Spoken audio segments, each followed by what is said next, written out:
Filling film molecular stage and white film molecular stage से कोई part है, और उसके पहले का जो मैंने मॉलिक्यूलर डिस्टिलेशन के बारे में थोड़ा सा इंट्रोडक्शन दिया था वो मैं लाइक बाद में शॉर्ट में समझाऊँगा। और फिर मैं डायरेक्टली क्या बोलते हैं उसको, या फिर मैं ये अच्छे से दे देता हूँ सीन कैसे है कि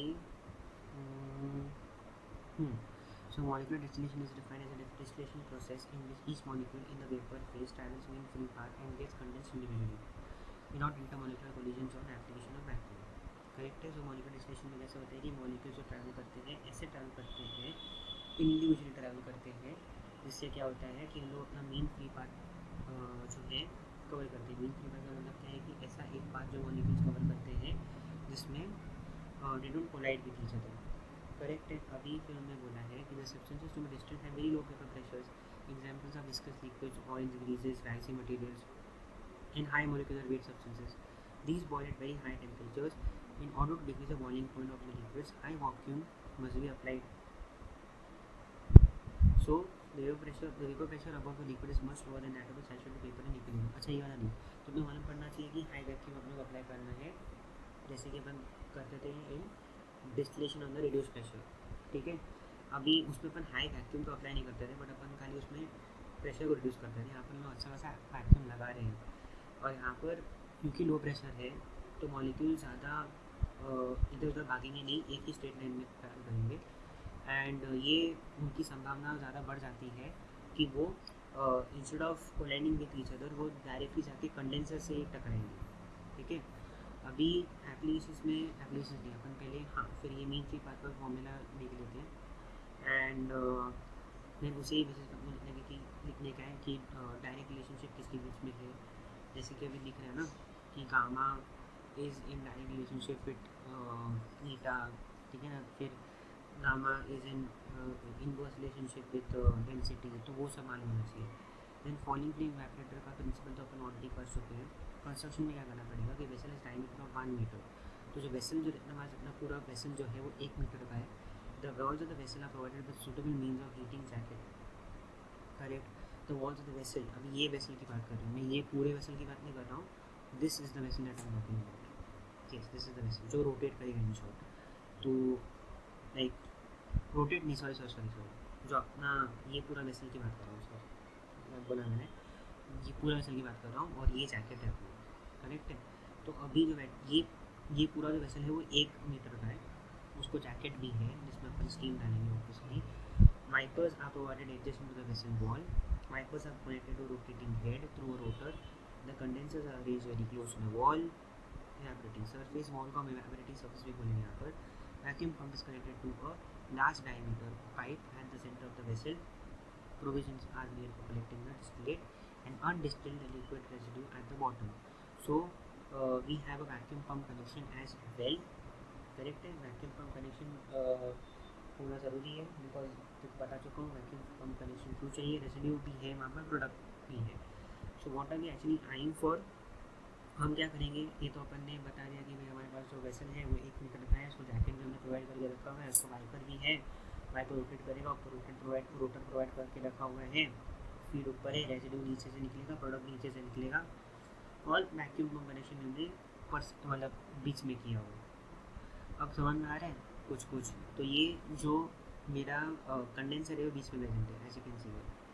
और ये जो जैकेट है इसी के थ्रू से हमारा जो फीड जो है इधर से ऐसे पोर होते जाएगा, मतलब जो लिक्विड फिल्म फॉर्म होगी लिक्विड की, जो फॉल होते जा रही है, and that film which is falling down, ये वाइपर क्या करते जाएगा उसको, मतलब जब जब एकदम फ्लेम एकदम मोटी होती जाएगी, वाइपर क्या करता जाएगा उसको रोटेट होते उसको एकदम पूरे सरफेस पे फैला देगा, इन शॉर्ट पूरे हमारे कंटेनर के अंदर से फैला देगा, ताकि इवैपोरेशन में जल्दी हो।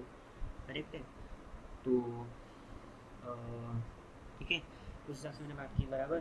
फिर और प्रिंसिपल तब तक पहले से पता है, तो अपन प्रिंसिपल जैसा है वैसे अपने को वर्किंग भी करना चाहिए। So vessel is heated by suitable means. Vacuum is applied to the center of the vessel and wipers are allowed to rotate. The feed is entered to the inlet of the vessel. As the liquid flows down the walls, it is spread to form a film by polytetrafluoroethylene wipers. कौन से wipers? Poly PTFE wipers. Simple. which are moving at a rate of 3 meters per second. The velocity of the flame is 1.5 meters per second. Since the surface is already heated, the liquid can evaporate silently. ने जो भी अपने पहले से पढ़ता वो बोलने अपने को. सिंपल. अच्छा, ये तो अपने पढ़ लिया.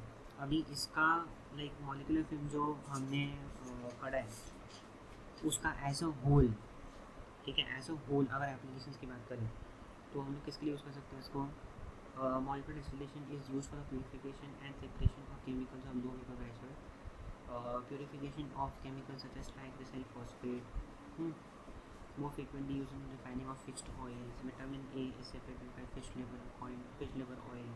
ठीक है, तो फिश लिवर वाला एग्जाम्पल ले लो, विटामिन ए वाला, और एक फिक्स्ड ऑयल वाला एग्जाम्पल ले लो. ये तो सबसे बेस्ट अपना purification of chemical such as triglyceride phosphate.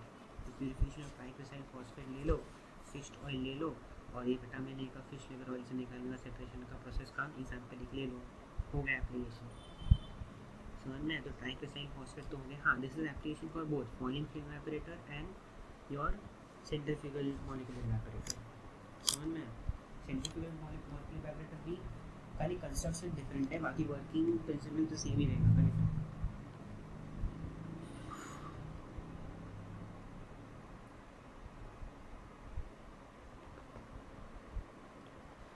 तो यहाँ का कंस्ट्रक्शन ने दिया हुआ ना कि भाई बकेट शेप वेसल है, ठीक है, बकेट शेप वेसल ने मान लिया.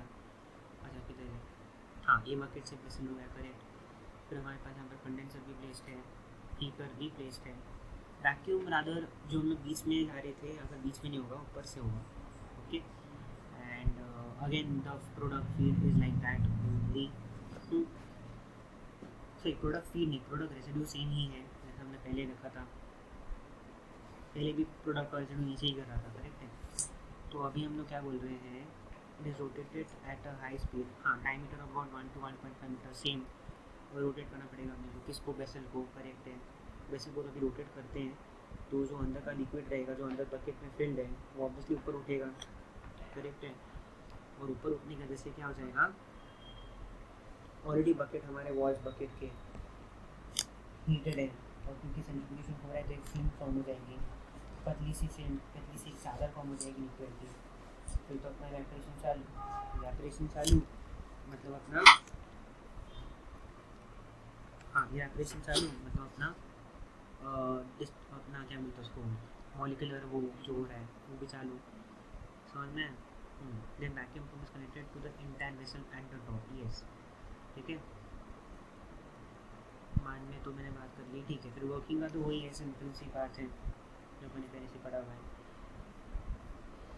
अभी हम आएंगे हमारे फ्रैक्शनल डिस्टिलेशन के ऊपर, जो कि हमारे लास्ट पार्ट है. तो फ्रैक्शनल डिस्टिलेशन हम बोलते हैं रेक्टिफिकेशन कॉलम. इस पूरे कॉलम को हम बोलते हैं रेक्टिफिकेशन कॉलम. ओके. अब इसका क्या है एग्जैक्टली हम लोग बनाएंगे. यस, तो हम फिर डिस्कस करेंगे what is more volatile component and what is less volatile component. तो मान लो कि ये हमारा रेक्टिफिकेशन कॉलम है. अब क्या होगा ना कि हम ऑलरेडी जो थोड़ा मतलब ऑलरेडी अमाउंट ऑफ मतलब बोलते हैं ना, ऑलरेडी थोड़ा सा जो हमारा फीड है, ठीक है, या फिर हम बोल सकते हैं कि instead of doing all that stuff हम पहले बीच में से फीड डालेंगे. जो रेक्टिफिकेशन कॉलम दिख रहा है इसके बीच में फीड का प्रोविजन रहेगा. तो जो बीच का प्रोविजन रहेगा, इधर से हम फीड इंट्रोड्यूस करेंगे. अब इधर से फीड इंट्रोड्यूस करने के बाद what will happen, I will show you. जैसे हमने फीड डाली, अभी फीड के अंदर मोर वोलेटाइल कंपोनेंट भी है and it is containing the less volatile component also. बराबर. अब जैसे जैसे फीड नीचे आ रही है, ठीक है ना, ये सब नीचे आते आते वो नीचे की तरफ आ जाएगी. बराबर. और ये नीचे की तरफ आ रही है इन शॉर्ट, मतलब इधर से अगर नीचे आ गई तो it will go into the boiler वाला पार्ट. बॉयलर से होके वापस इधर आना है उसको वेपर फॉर्म में. ठीक है. तो यहाँ पर जब नीचे इधर से फ्लो होकर पूरा लिक्विड नीचे आ गया, इधर से it is going to the boiler. Boiler में स्टीम है, सब कुछ हो रहा है, हीटिंग प्रोसेस हो रहा है इन शॉर्ट. हाँ, तो मतलब मैं बोल रहा था कि बराबर। तो हम लोग ने बोला कि भाई रिमॉइलर में जाके वापस यहाँ पर वेपर बन के आ जाएगा, करेक्ट। अब ये जो अपन बोल रहे हैं कि वेपर है, ये वेपर अपने ऊपर ऊपर ऊपर ऊपर ऊपर ऊपर जा रहा है जा रहा है जा रहा है, पर उसके साथ साथ इफ़ यू रिमेंबर हमने यहाँ पर फीड भी तो इंट्रोड्यूस कर रहे हैं, क्या बोलते हैं उसको, कंटिन्यूसली फीड हम लोग इंट्रोड्यूस करते जा रहे हैं यहाँ पर से, करेक्ट। क्योंकि हमारा अभी वेपर जा रहा है, इस वेपर के अंदर सीधी सी बात है कौन सा कंपोनेंट रहेगा, लेस वोलेटाइल कंपोनेंट, सॉरी मोर वोलेटाइल कंपोनेंट रहेगा, करेक्ट है, इस वेपर के अंदर। ऑल्सो आई कैन अंडरस्टैंड कि इसमें some fraction of more volatile component है, not full fraction of more volatile component, ये मोर वोलेटाइल कंपोनेंट ऊपर ऊपर उठ रहा है। अब जो हमारा फीड आ रहा है वो फीड के अंदर क्या है, what is there inside the feed, the feed actually consist of more volatile component, some part of more volatile component and some part of less volatile component। तो जो हमारा वेपर है it will try to extract the MVC from the feed as well। तो वो जैसे जैसे vapour ऊपर उठते जाएगा वैसे वैसे वो रिच होते जाएगा इन MVC, और जैसे जैसे हमारा जो फीड नीचे गिरते जाएगा वैसे वैसे अपना फीड जो है वो उसकी जो मतलब क्या बोलते हैं ना उसको, उसके अंदर का जो फ्रैक्शन है MVC का वो कम होते जाएगा। सही बात है कि सही बात है, ये बात तो हमने कवर कर ली, ठीक है। तो दिस प्रोसेस गोज ऑन। अभी आपने बोला कि सर अभी यहाँ पर वेपर जो है, ठीक है, वेपर ऊपर ऊपर उठ रहा है, मैंने बोला कि मोर वोलेटाइल कंपोनेंट है वो रिच होते जा रहा है, बट एक बात तो हमने यहाँ पर गौर ही नहीं की कि वेपर जब ऊपर उठते जाएगा इस वेपर को हमको रिफ्लक्स भी करना है। कैसे, ये वेपर जो है ना, वेपर ऊपर ऊपर उठते उठते उठते उठते कंडेंसर में जाएगा, कंडेंसर में जाके फिर वापस इधर आ जाएगा हमारे कॉलम के अंदर। तो जैसे ही कॉलम में आया ना हमारा वेपर, हम इधर से फीड करना स्टॉप कर देंगे, we will stop our feed. जैसे ही हमारे जो वेपर जो मतलब पूरा कंडेंस होके हमारा वेपर आ गया, अब क्योंकि हमने वापस यहाँ पर डाला तो ऑब्वियसली इसके अंदर मतलब ऑलरेडी थोड़ा बहुत MVC बढ़ा हुआ होगा, और ठीक है, और हम लोग क्या बोल सकते हैं, जब भी नीचे आते जाएगा, जब भी नीचे फ्लो होते जाएगा ऐसे इधर ऐसे ऐसे जिगजैग फॉर्म में, तब तक जो पहले वाला फीड यहाँ पर पहुँच चुका है वो वेपर फॉर्म कर रहा होगा, तो अगेन वेपर विल गो, और जो नीचे से ऊपर जो ऊपर से नीचे गिर रहा है ये हमारा कंडेंस्ड वाला, हमारा वेपर कंडेंस हो गया तो नीचे से ऊपर से नीचे गिर रहा है अभी, वो हमारे वेपर के कॉन्टैक्ट में आएगा वापस, ठीक है, और वापस वो एक्सचेंज होगा, लेस वोलेटाइल कंपोनेंट उड़ा जाएगा कोई, और कोई MVC उड़ा जाएगा, मतलब ऑब्वियसली जो वेपर जो उठ रहा है वो MVC उड़ा के लेके जाएगा, करेक्ट है। तो सिंपल प्रोसेस है। पहले सबसे पहले मैंने क्या बोला कि फीड अपना इंट्रोड्यूस होगा यहाँ पर, फीड पहले इंट्रोड्यूस हुआ, इधर गया, इधर अक्यूमुलेट हुआ, it went into the boiler, boiler होके वापस इधर आ गया वेपर फॉर्म में जब भी गया, ठीक है, तो उसके अंदर वेपर उठ रहा था वापस ऊपर ऊपर उठ रहा था वेपर, और यहाँ से अपना फीड अपन ने तब तक बंद नहीं किया था, फीड वॉज लाइक थोड़ा बहुत अमाउंट ऑफ फीड तुमने डाल के रखेंगे, करेक्ट। फिर इस फीड को हमने क्या किया, मतलब वो it came in contact, right, vapor came in contact with the feed, समझ में आया, vapor came in contact with the feed and it exchanged something, उसने MVC ले लिया हमारे फीड में से, फिर MVC ले लेते ऊपर ऊपर गया, वो कंडेंस होकर इधर से आ गया, ठीक है, now this is going to flow downwards, पर नीचे का वेपर भी ऊपर जा रहा है अभी, करेक्ट है, तो जो हमारा कंडेंस होकर आया है वो चीज़ अभी इस वेपर के साथ मिल जाएगी, ठीक है, और आपको जो एक्सचेंज होगा MVC और MVC का, तो this is how it is getting pure. तो मेन प्रिंसिपल तो मैंने एक्सप्लेन कर दिया है, बाकी तो अपने को अभी सिर्फ और सिर्फ प्लेट कॉलम्स वगैरह पढ़ने हैं, which are very easy, okay.